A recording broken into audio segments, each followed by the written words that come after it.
Let's take a look now at Chapter 12, Experiments and Observational Studies. Now, right off the bat, I want to contrast here Chapter 12, going back with Chapter 11. For Chapter 11, we were talking about surveys.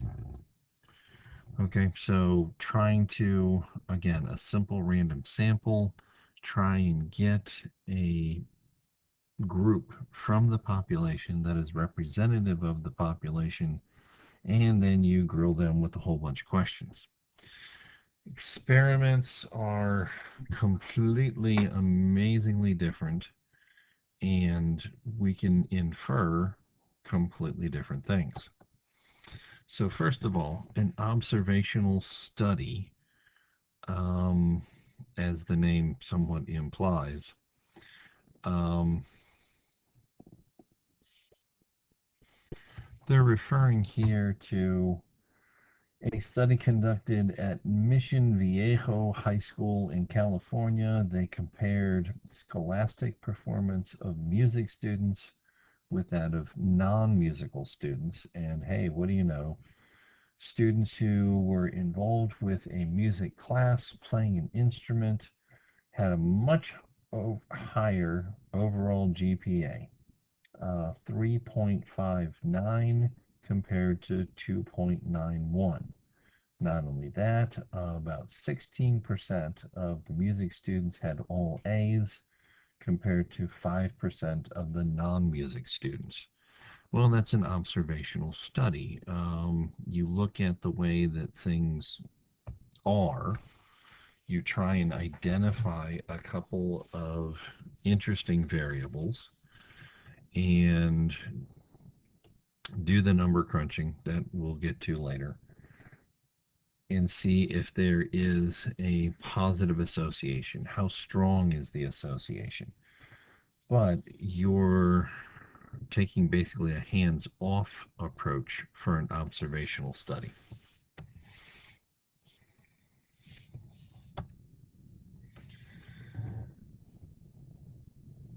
They first identified people who were in the music program and then collected data about going into the past, which is then called a retrospective study.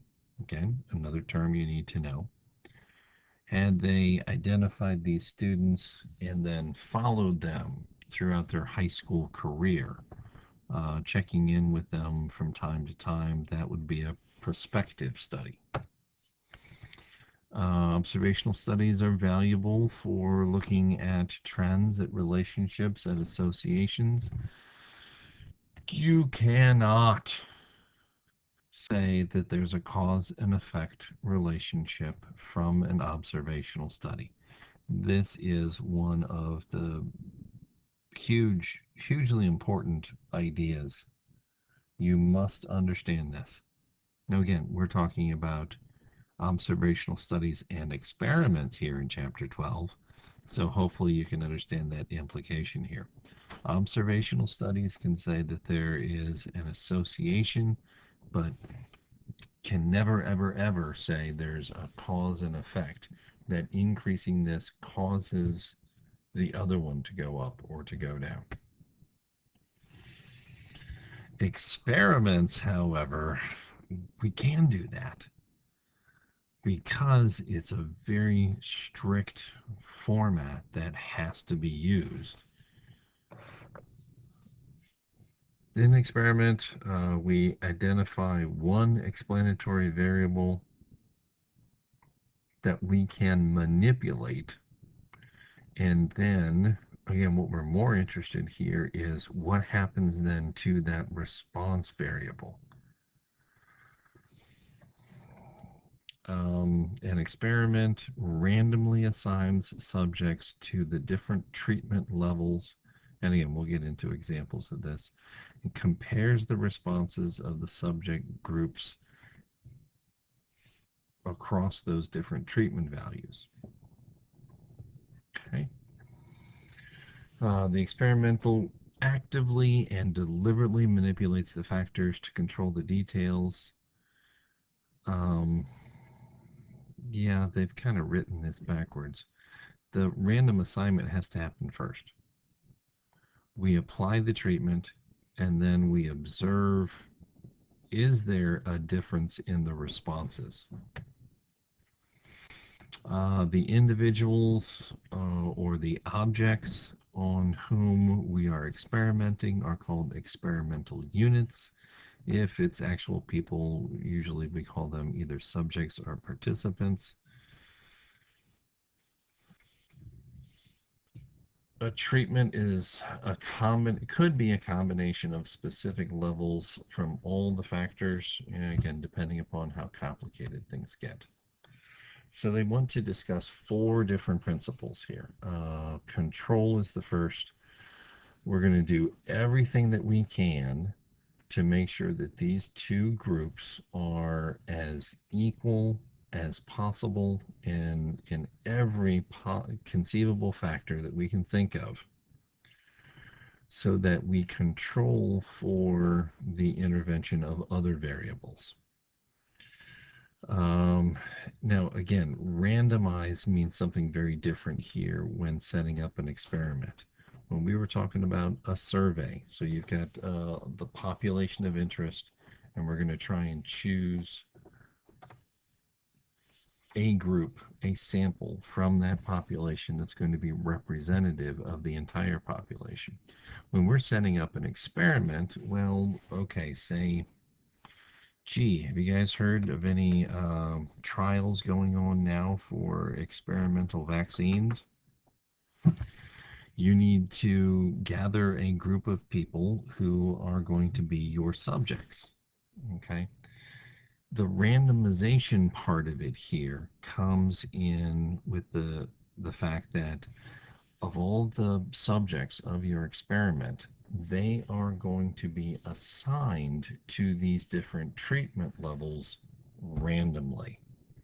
That's the key thing.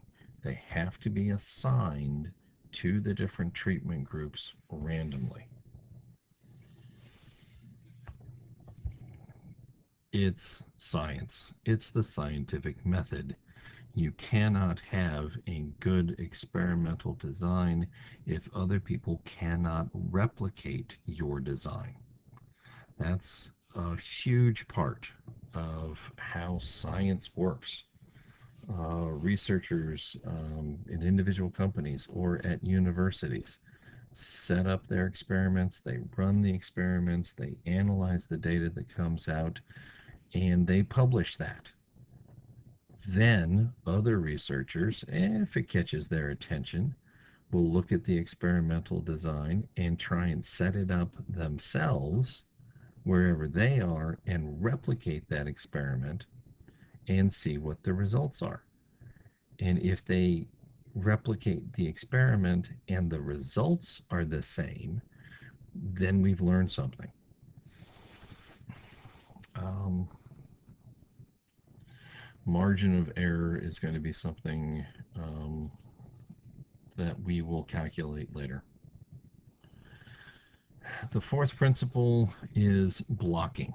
Okay, so the idea here is um, somewhat similar to stratified surveys. Okay, say we've got something, we're trying to trial a new drug for lowering blood pressure.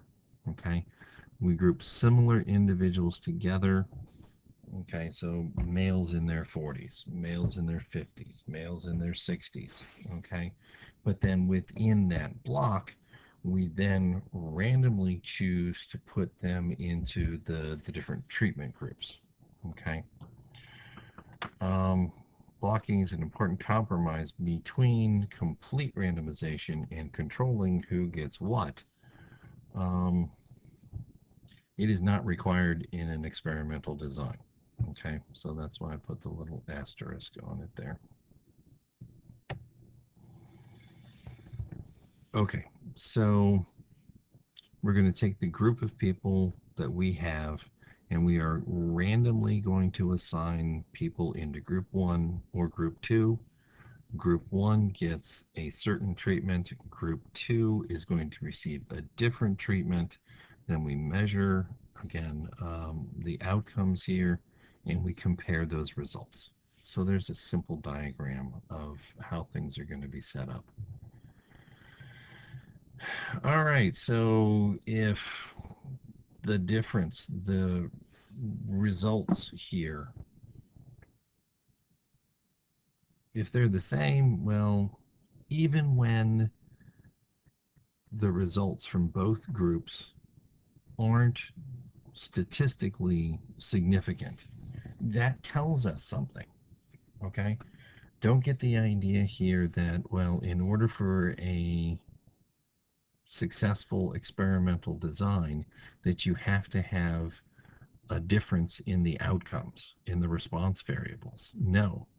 Um, this was drilled into me by professors there at UD when I was working on my master's. Any results are adding to the body of knowledge, they are useful. Okay. Now, the idea here is being able to measure, and again, we'll get into the calculations later on here about how you can tell the difference if we're expecting from one sample to the next to the next, there is sampling variability. Okay. That you've got a different group of people getting treatment A as you do getting treatment B. Is it simply random statistical variation, or is there a difference here that is big enough to so we can say it's not just due to random chance?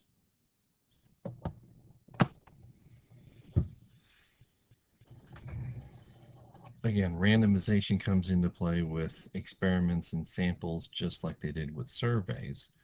But a sample survey attempts to randomly select people from the entire population of interest. Experimenters, okay, I've kind of hit on this earlier here. You have people who volunteer to be part of the experiment, okay? But then we randomly assign them to the different treatment groups. One of the treatment groups frequently, not always, but frequently is the control group, okay? Now, sometimes they're going to get a placebo, and again, for those of you that have taken psychology, you're familiar with this term. There are other situations, though, again, if we're trying a new blood pressure medication, you don't want to take people completely off the medicine that they're currently using to control their blood pressure. That could put them at risk. Okay. So the control group here sometimes gets a placebo, but sometimes it's just standard treatment. Okay. They keep taking that prescription that they've been using. Okay. Blinding is a huge idea here. Um, I'm going to jump ahead and we'll come back to that. Placebo, blah, blah, blah, blah, blah. The Hawthorne effect. I don't know, again, if you've taken psychology, you may have heard of this. Um, there's the building, um, the Hawthorne Company. I think this was outside of Chicago. Um, Manufacturing. So somebody at some point in time had this brilliant idea of, I wonder if we could increase production if we got better lighting in here. It seems kind of dark. If we put in better lighting and people could see maybe a little bit better, would they work faster? Would we get more production out of them? All right, that sounds reasonable. Let's give it a shot. So they went ahead and installed more lights so that the workers had better lighting. The workers asked, "What are you doing?" And they explained, well, we've got this idea that if we put in better lights for you, production's going to go up. No, okay. Guess what? Production went up. Well, then they put in even more lights. Production went up. And then somebody got an idea of trying something else. I think this might increase production too. And they tried that, and production went up. And then after like the third or fourth thing, there was somebody who started scratching their head saying, I don't think all of these are such great ideas that we should be seeing this. So this became known as the Hawthorne effect. They put in the better lights. They were told better lighting is going to make you more productive. And yeah, the people were more productive because when people know that they're being watched, the way they act changes.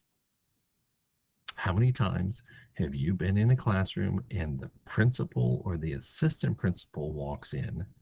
Come on, admit it. Does your behavior change? Yeah, that's what I thought. Okay. So we're trying to, again, have different treatment groups, and the people involved should not know what treatment group they're in. Okay, so this goes back to the idea here of blinding. In order to avoid bias, if you know what group you're in, you know that you're in the placebo group, I'm not going to feel any better. So the two big groups of people who can affect the outcome are, again, the subjects or the researchers. Okay. When all of the individuals in one of those two classes don't know what's going on, exactly what they're doing, they can do their job. That's single blind. But again, the gold standard here for experiments would be a double blind, that the subject doesn't know what it is that they're receiving. They don't know what treatment group they're in. And again, you say we're talking about blood pressure medication. The pills that they receive should look identical. Okay, so I can't tell, if this is going to do anything or if this is my old prescription or if this is the new one. The people who evaluate those results, if it's, again, there was another one that comes to mind here, um, where the medication was actually administered by injection. So the treating physician or the nurse, whoever it did the injections, the vial has to be labeled, and there has to be some researcher who's keeping track of all of this stuff. But as the nurse uses that vial and a syringe and pulls out the correct dose and administers that to the patient, you don't want the nurse to know what they just gave.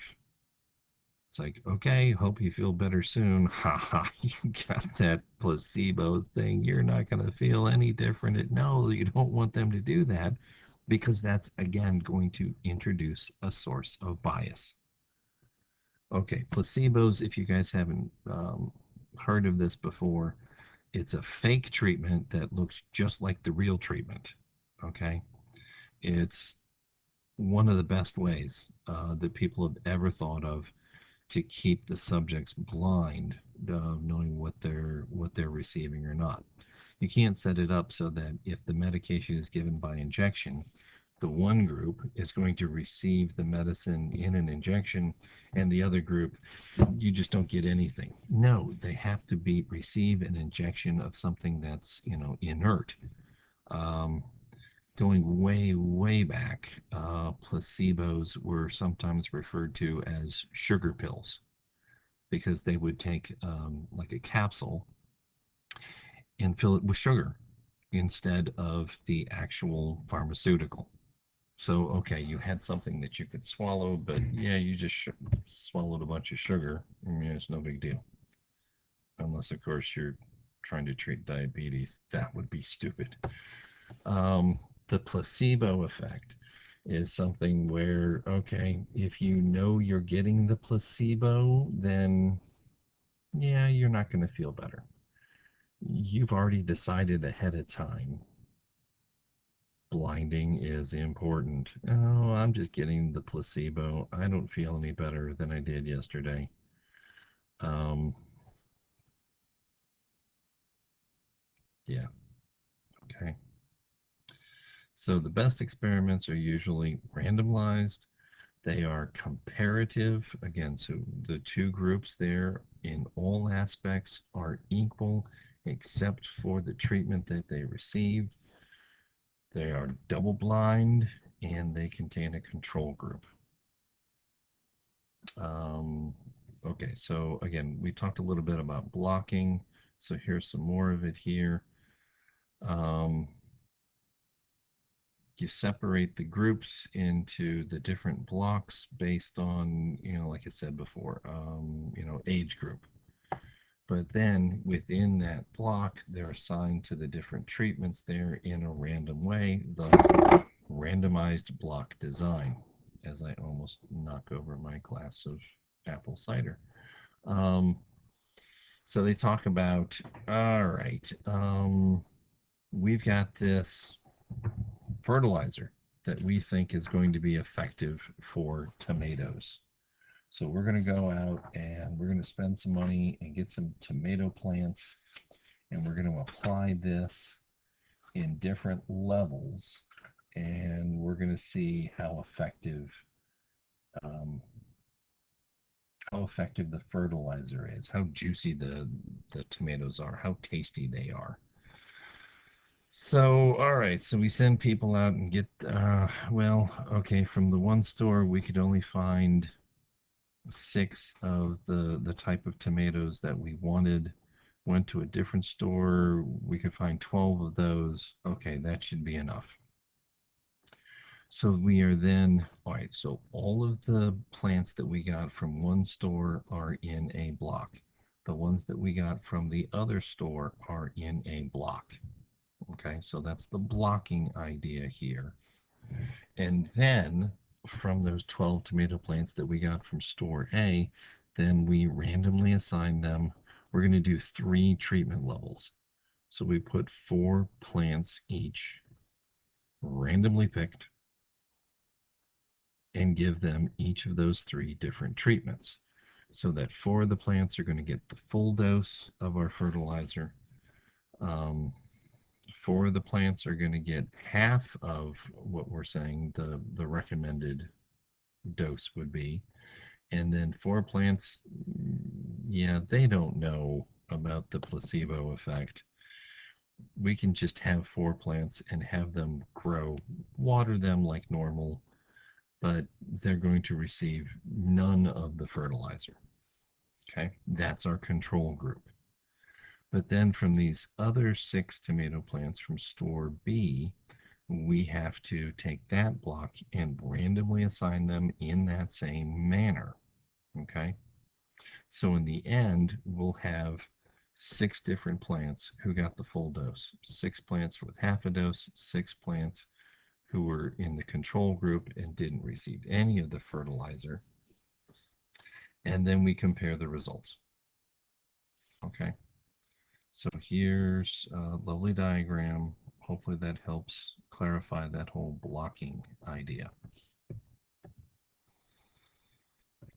Again, there were 6 different groups in the end, but only 3 treatments.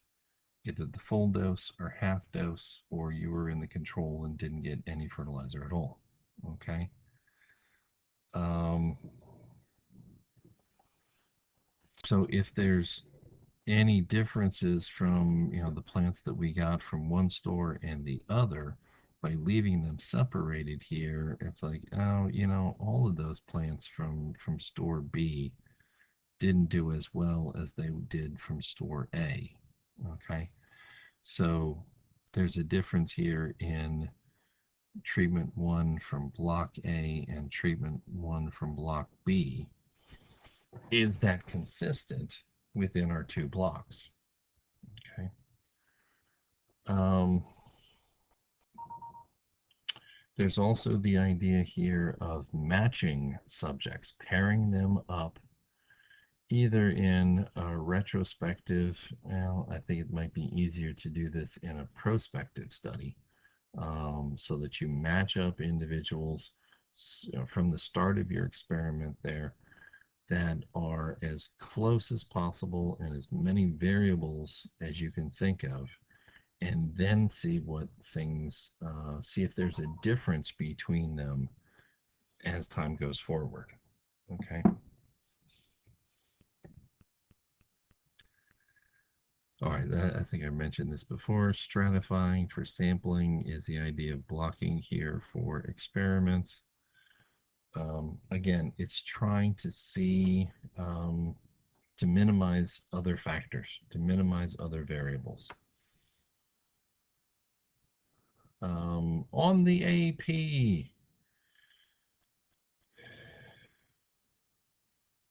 it's not a discussion comparing differences in the blocked groups.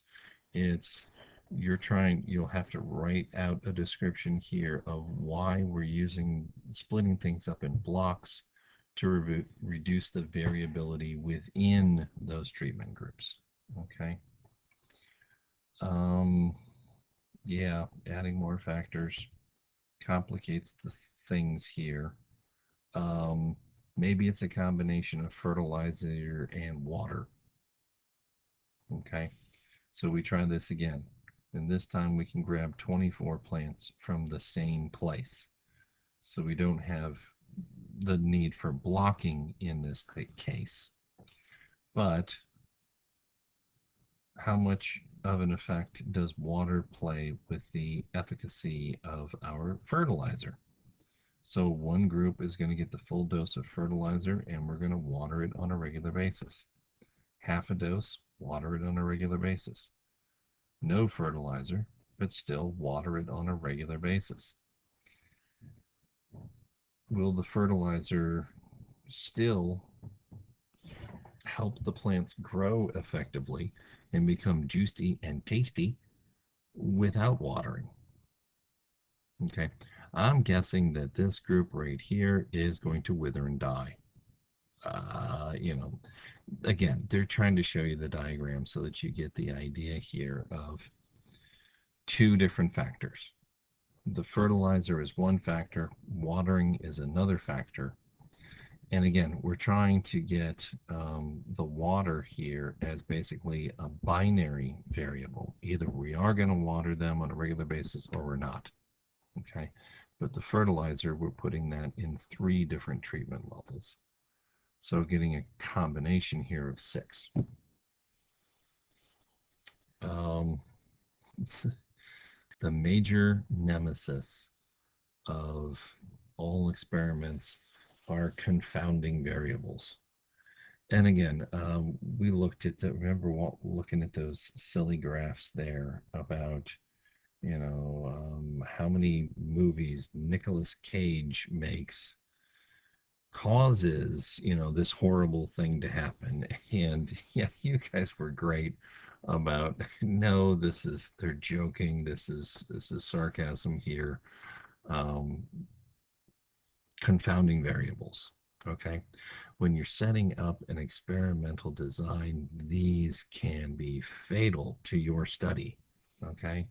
If there's something that you didn't think about and there's some other factor that's actually causing the difference in the response variables that you didn't think of, well, once you publish it and it's peer reviewed, that's when those things are going to come out if you haven't controlled for them. Um, yeah, okay, so their definition there, confounding variables can arise in experiments when some other variable has an effect on the response. It's a third variable that you didn't control for. That's terrible. Um, So if we want to see if detergent A cleans better than detergent B, detergent A is used in one washing machine, detergent B is used in a different machine. It's very convenient to go to the laundromat, run this little experiment. Um, if you didn't use the same machine, that's a confounding variable.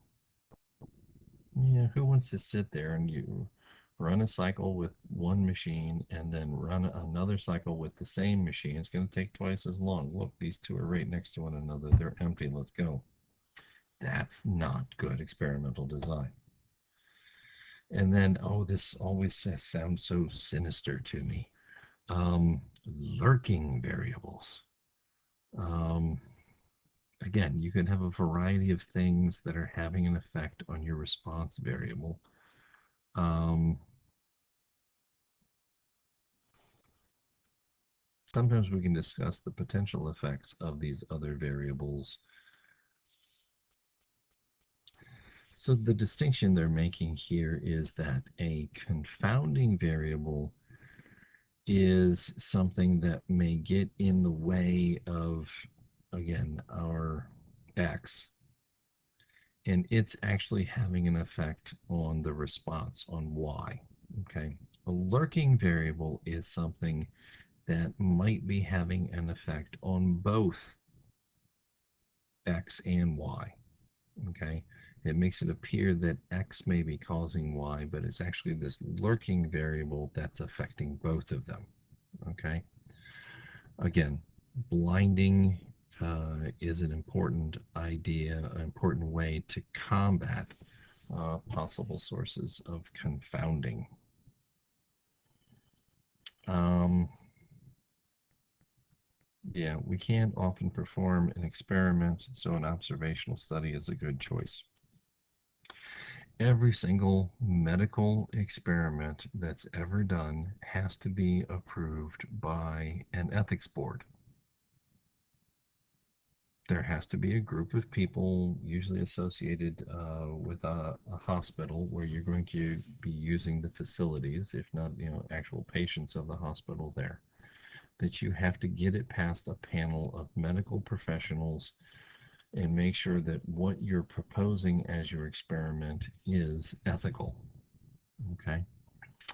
Um, in education, this is a really sticky subject here. I think that having natural sunlight in the classroom is going to improve your learning and thus improve your test scores. If I believe that is true, I'm not going to take half of you and create at school someplace where there are absolutely no windows at all, and we have to rely on really sucky artificial light. And we're going to have every class in there, and you guys are going to be miserable. And hey, what do you know? There was a difference here in their test scores. Okay. That's not ethical to do that. Again, it's not fatal, but something that we think would improve test scores to then withhold it from some people, maybe causing them to have lower test scores. Yeah, not a good way to treat your students, not a good way to treat your patients. Um, Protect yourself by recording additional information. Again, with the subjects, collect as much data about them as you can. Okay. And then you run the experiment, you put them in the treatment groups randomly, they receive the treatments, and then, no, there's a surprising result. Okay. Um, Maybe it's some of that information that you did collect that was actually a confounding variable, so that you can go back, redesign the experiment to control for that better the next time, and run it again. Um, don't spend your entire budget on the first run. Well, I hate to tell you this, guys, but you don't have a budget. We are not going to be running experiments in this class. So, yeah, if you become a full time researcher, yeah, that's good advice. And again, sample surveys, observational studies, and experiments can all tell us valuable information. Make sure that you know the difference between retrospective and prospective studies. Lots of different elements there to a well designed experiment. But if you meet all of those criteria, you can, in the end, draw a cause and effect conclusion that switching to this blood pressure medication helps lower patients' blood pressure by an average of 5%. Okay, you can say that this a change in this variable causes a change in that variable. And again, you're going to try and control for as many of those variables as you possibly can. Your treatment groups have to be as heterogeneous as possible there, um, so that the only difference is going to be then the treatment. It has to be able to be replicated. Control group, maybe using a placebo.